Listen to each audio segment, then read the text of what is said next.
तो भाई जब मैं छोटा था ना, बचपन में मेरी नानी जी अक्सर एक घटना मुझे सुनाया करते थे। उस टाइम मुझे लगता था कि उस टाइम मैं अनदेखा कर देता था। जैसे हम छोटे बच्चे को समझाए, वो कितना सुनेगा, भूल जाएगा, खेलने में चला जाएगा।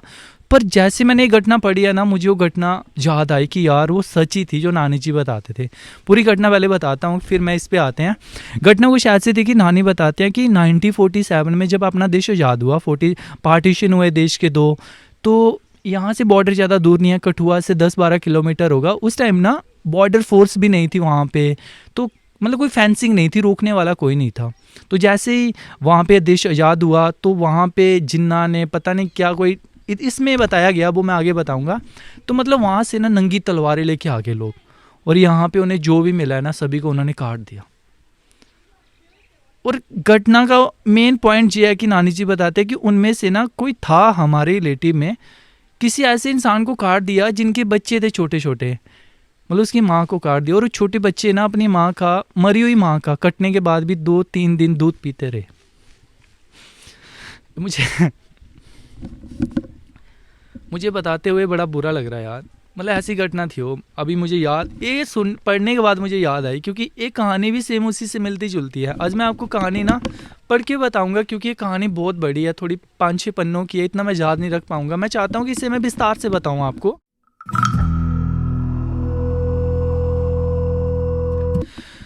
लाला जी और बलवंत खत्री, मतलब इन्हें भी अपनी 7 में से 5 बेटियों को मारना पड़ा। क्या वजह रही होगी एक बाप को अपनी बेटियों को मारने के लिए? बाप बिल्कुल सही है, क्लास है, क्या वजह, उसके सामने कैसी सिचुएशन क्रिएट हुई होगी उस टाइम 1947 में, कि उसे अपनी ही 5 बेटियों को काट के कुएं में डालना पड़ा। चलो मैं आपको पूरी घटना ना पढ़ के बताता हूँ, सुना नहीं पाऊंगा ऐसे याद करके, मैंने सोचा पढ़ के बताता हूँ, जिससे सुनने के बाद ना आपके भी रोंगटे खड़े हो जाएंगे कि 1947 में जो वहाँ पे सिख भाई थे, हिंदू भाई थे वहाँ पे पाकिस्तान में। अपने वो गदर मूवी देखी है ना, पूरी ट्रेन भरी हुई आई थी, कटी हुई लाशें थी उस पर। तो उनमें से किसी की कहानी, किसी की घटना है, सच्ची घटना है। चलो मैं शुरू करता हूँ, आप सुनना, इसे रोना आ जाएगा यार। जैसे मैंने इसे पढ़ा है ना, पहले मुझे रोना आ गया, तो बीच में रोना आ जाए मुझे माफ़ करना, ठीक है। चलो मैं शुरू करता हूँ। घटना हमारी शुरू होती है, इस घटना का नाम ऐसे दिया है कि एक बाप 7 बेटियां और गुजरा वालों का एक कुआं। गुजरा वाला पाकिस्तान में है। और शुरू करते हैं। गुजरा वाला पाकिस्तान पंजाब का शहर है। सरदार हरी सिंह नलबा की ज़मीन। यहाँ कभी एक पंजाबी हिंदू खत्री परिवार रहता था। मुखिया थे लाला जी उर्फ बलवंत खत्री, बड़े जिम्मेदार थे। शानदार कोठी थी। लाला जी का एक बड़ा पूरा परिवार इस कोठी में रहता था। पत्नी थी प्रभावती और 8 बच्चे थे, 7 बेटियां और एक बेटा था इनका। लाला जी के बेटे बलदेव की उम्र थी 20 साल, मतलब जो सबसे बड़ा बेटा है। उससे छोटी थी लाजबंती। ये मैं नाम इसलिए बता रहा हूँ क्योंकि ये नाम बहुत ज़्यादा इंपॉर्टेंट है, आपको एक बाद में रोना आ जाएगा इन घटना सुन के। जैसे मैंने बताया कि लाला जी के बड़े बेटे की उम्र है 20 साल, छोटी बेटी है लाजबंती, जिसे वो लाजो बोलते हैं, पंजाबी बोलते हैं तो उसे लाजो बोलते हैं लाजबंती को, 19 साल की है। राजबंती उसे रज्जो बोलते हैं, 17 साल की है। भगवती बागो 16 साल की है। पार्वती को पारो बोलते हैं, 15 साल की है। गायत्री है 13 साल। ईश्वरी को ईशो बोलते हैं, वो है 11 बरस की। और सबसे छोटी है उर्मिला, जिसे उर्मी बोलते हैं, वो 9 बरस की है ओनली। जल्द ही फिर से कोठी में किलकारियाँ गूंजने वाली थी। प्रभावती पेट से थी, जाने कि उनके घर एक नौमा बच्चा आने वाला था। ये साल 1947 की बात है, 1947 की। हम आज़ाद हो गए, भारत का बंटवारा हो गया। जिन्ना ने डायरेक्ट एक्शन डे का ऐलान कर दिया। गुजरावाले के आसपास के इलाकों में हिंदू सिख के कत्लेआम की खबर आम होने लगी। अल्लाह अकबर ला इलाहा का शोर करती भीड़ जलगार करती, काफिरों की औरत भारत ना जाए हम उन्हें हड़प लेंगे। जो उनकी हमेशा मेन बात रहती कि काफिरों की औरतें, काफिर समझ रहे हो ना, सारे काफिर हैं हम, उनके लिए उनकी औरतें भारत ना जाए हम उन्हें हड़प लेंगे। पर लाला जी बेफिक्र थे। उन्हें गांधी के आदर्शों पे यकीन था। उन्हें लगता था कि कुछ मजहबी मदागंध है, 2-4 दिन में शांत हो जाएंगे। और गुजरावाला तो जट गुजरों राजपूतों मुसलमानों का शहर है। सब अब्बल अल्लाह नूर उपाय गाने वाले लोग हैं। बाबा बुल्ले शाह, बाबा फरीद की कविताएं पढ़ते हैं, सूफी मज़ारों पे जाते हैं। लाला जी का मन कहता था कि सब भाई हैं। कश्मीरी पंडित भी कहते थे बात, सब भाई हैं। पर बाद में भाइयों ने ही शुरा गोपा था। सेम इसी में आपको पता चलेगा। तो लाला जी का मन कहता है कि सब भाई हैं, एक दूसरे का खून नहीं बहाएंगे। 18 सितंबर 1947 की बात है। एक सिख डाकिया हाफते हुए हवेली पहुंचा, चिल्लाया, लाला जी इस जगह को छोड़ दो, तुम्हारी बेटियों को उठाने के लिए वो लोग आ रहे हैं। लज्जो को सलीम ले जाएगा, रज्जो को शेख मोहम्मद, भगवती को। अभी बोल ही रहा था कि लाला बलवंत ने उस डाकियों को जोरदार तमाचा चढ़ा। कहा, क्या बकवास कर रहे हो? सलीम मुख्तार बाई का बेटा है, मुख्तार बाई हमारे परिवार की तरह है। मतलब सलीम मुख्तार बाई का बेटा है और मुख्तार बाई हमारे परिवार की तरह है। उसका जवाब था, मुख्तार डाकिये ने जवाब दिया, उसने बोला कि मुख्तार बाई ही भीड़ को लेकर आ रहे हैं। लाला जी सारे हिंदू सिख भारत भाग रहे हैं। 300-400 लोगों का एक जत्था घंटे भर में निकलने वाला है भारत की ओर। परिवार के साथ शहर के गुरुद्वारा पहुंचिए। जे कह बै डाकिया सर पटा भागा। शायद उसे दूसरे घर तक भी ये खबर पहुंचानी थी। लाला जी पीछे मुड़े तो पीछे देखा उन्होंने प्रभावती। उसने वो सारी बातें सुन ली थी, वो रो रही थी। तो उसके पेट में था 5 महीने का बच्चा था शायद, जो उनके घर 9वां बच्चा आने वाला था ना। उसने कहा, लाला जी हमें निकल जाना चाहिए। प्रभावती ने बोला, लाला जी की पत्नी ने, मैं बच्चों के गहने पैसे कागज़ बांध लेने को कहा है। पर लाला जी का मन नहीं मान रहा था। कहा, हम कहीं नहीं जाएंगे, सरदार झूठ बोल रहा है, मुख्तार भाई ऐसा नहीं कर सकते, मैं खुद उनसे बात करूंगा। प्रभावती ने बताया, वो पिछले महीने घर आए थे। कहा कि सलीम को लज्जो पसंद है, वह चाहते हैं कि दोनों का निकाह हो जाए। लज्जो ने भी बताया था कि सलीम अपने दोस्तों के साथ उसे छेड़ता है, इसी वजह से उसने घर से बाहर निकलना बंद कर दिया है। लाला बलवंत बोले, तुमने ये बात पहले क्यों नहीं बताई? मैं मुख्तार भाई से बात करता। प्रभावती बोली, आप भी बहुत बोले हैं। मुख्तार भाई खुद लज्जो का निकाह सलीम से करवाना चाहता है, अब उसे जबरन ले जाने के लिए आ रहा है। फिर बात चेंज होती है। गुरुद्वारा साहिब सिख हिंदुओं से खचाखच भरा हुआ था। पुरुषों के हाथों में तलवारें थीं। गुजरावालों पहलवानों के लिए मशहूर था। कई मंदिर और गुरुद्वारों के अपने अखाड़े थे। हट्टे गट्टे सिख हिंदू गुरुद्वारे के द्वार पर सुरक्षा में मुस्तैद थे। कुछ लोग छत से निगरानी कर रहे थे। कुछ लोग कुएं के पास रखे पत्थरों पर तलवारों को दाद दे रहे थे। महिलाएं, लड़कियां और बच्चे दहशत में थे। अभी देखो मैं पढ़ रहा हूँ ना, मेरे आंसू पहले निकलना शुरू हो गया यार, क्योंकि मैंने आगे पढ़ी हुई है, मुझे पता अभी क्या होने वाला है। आंसू नहीं रुक रहे मेरे। माए नवजात बच्चों को सीने से चिपकाए हुए थी।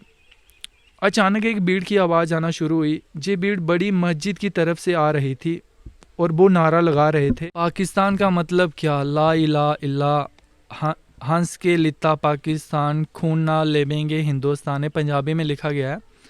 कारो काटना असी दिखावांगे, किसी मंदिर बिच घंटी नहीं बजेगी हुन, हिंदू दी जनानी बिस्तर बिच ते आदमी शमशान बिच। लास्ट लाइन का मतलब, जनानी को औरत बोलते हैं पंजाबी में, हिंदू की औरत बिस्तर बिच ते आदमी शमशान बिच होवेगा। प्रभावती एक खिड़की के पास बेटियों के साथ बैठी थी। इकलौता बेटा मुख्य दरवाजे के बाहर मुस्तैद था। अचानक भीड़ की आवाज़ शांत होगी।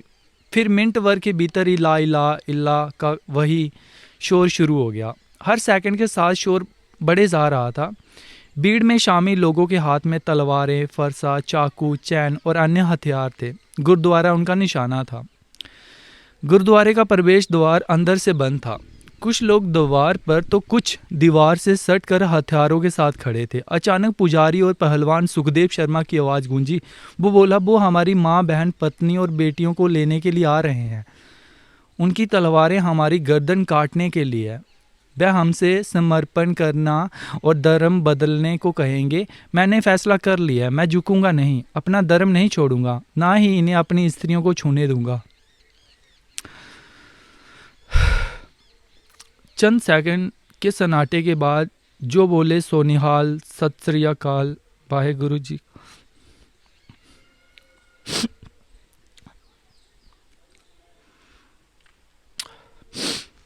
वाहे गुरु जी दा खालसा, वाहे गुरु जी की फतेह से गुरुद्वारा गूंज उठा। वहाँ मौजूद हर किसी ने हुंकार भरी, हम में से कोई अपनी पुरखों का धर्म नहीं छोड़ेगा। 50-60 लोगों ने गुरुद्वारे में घुसने की कोशिश की। देखते देखते सिर धड़ से अलग हो गए। गुरुद्वारे में मौजूद लोगों को कोई नुकसान नहीं हुआ। महिला और बच्चे भी अंदर हाल में सुरक्षित थे। ये देखकर मजहबी भीड़ गुरुद्वारे से थोड़ी पीछे हट गई। करीब 30 मिनट तक गुरुद्वारे से 50 मीटर दूर खड़े होकर मजहबी नारे लगाते रहे। ऐसा लग रहा था मानो वह किसी चीज़ का इंतज़ार कर रहे हैं। जिसका इंतज़ार था वो आगे, हज़ारों का हजूम। बाहर हज़ारों लोग, गुरुद्वारे के अंदर मुश्किल से 400 हिंदू सिख, जिनमें से 50-60 युवा, बाकी बुजुर्ग, महिला और बच्चे। अंतिम लड़ाई का क्षण आ चुका था। भीड़ में से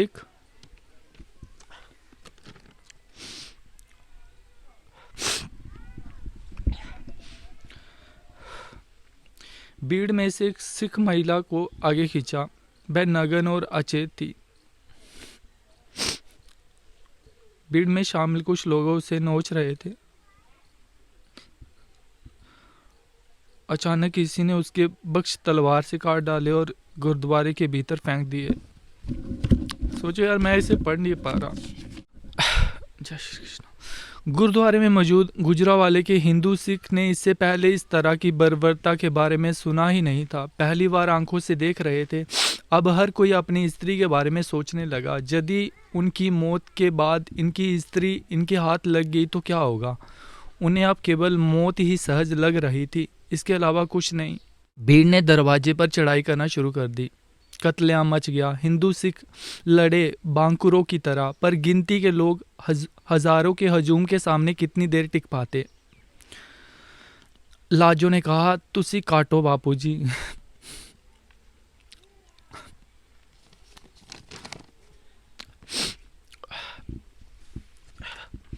लाजो लाला जी की बेटी थी ना, बड़ी, तो उसने बोला, तुसी काटो बापूजी, मैं मुसलमानी नहीं बनूंगी।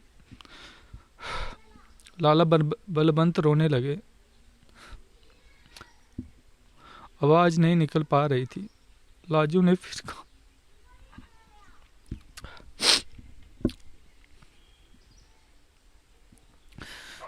फिर कहा, जल्दी करिए बापूजी। लाला बलवंत फूट फूट कर रोने लगा। भला कोई बाप अपने ही हाथों अपनी बेटियों की हत्या कैसे करे। लाजू ने कहा, यदि आपने नहीं मारा तो वो हमारे बख्श। बात पूरी होने से पहले ही लाला जी ने लाजो का सर दर्द से अलग कर दिया। अब रज्जो की पारी थी, फिर बागो, फिर पारो, फिर गायो, ईशो और आखिरकार उर्मी की बारी। लाला जी हर बेटी का माथा चूमते गए और सिर दर्द से अलग करते गए। सबको एक एक कर मुक्ति दे दी। लेकिन उस मजहबी भीड़ से मृत महिलाओं का शरीर भी सुरक्षित नहीं था। नर पिशाचों के हाथ बेटियों का शरीर ना छू ले। ये सोच सबके शव को लाला जी ने गुरुद्वारे के कुएं में डाल दिए। लाला बलवंत ने प्रभावती से कहा, गुरुद्वारे के पिछले दरवाजे पर तांगा खड़ा है, तुम बलदेव के साथ निकलो। कुछ लोग तुम्हें सुरक्षित स्टेशन तक लेकर जाएंगे, वहां से एक जत्था भारत जाएगा, तुम दोनों निकलो। प्रभावती ने कहा, मैं आपके बिना नहीं जाऊंगी। लाला जी बोले, तुम्हें अपने पेट में पल रहे बच्चे के लिए जिंदा रहना होगा, तुम जाओ, मैं पीछे से आता हूँ। लाला जी ने प्रभावती का माथा चूमा, बलदेव को गले लगाया और कहा, जल्दी करो। तांगा प्रभावती और बलदेव को लेकर स्टेशन की ओर निकल गया। फिर लाला जी ने खुद को चाकुओं से गोद दिया। उसी कुएं में छलांग लगा दी जिसमें 7 बेटियों को काट कर डाला था। आखिर 2 बच्चों के पास उनकी माँ थी, 7 बच्चों के पास उनका पिता होना। तो लास्ट में फोटो आपको दिख रहा होगा स्क्रीन पे। पाकिस्तान में 1947 में हिंदू सिखों का कत्लेआम हुआ। स्त्रियों के साथ सामूहिक बलात्कार किए गए, उन्हें नग्न कर घुमाया गया, उनके बख्श काट डाले गए, कईयों ने कुएं में कूदकर जान दे दी। उसी ब्याह को ब्याह करते हुए केसी आर्यन ने ये पेंटिंग बनाई है, स्क्रीन पे दिख रही होगी।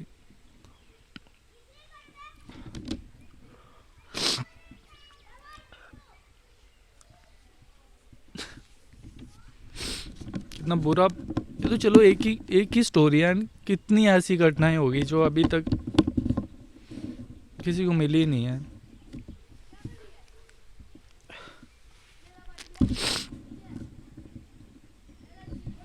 ठीक है मेरे दोस्त, मिलते हैं किसी और घटना के साथ, तब तक के लिए राधे राधे जी। बाकी अपना विचार ना कमेंट करके बताना, सही है ना। राधे राधे जी।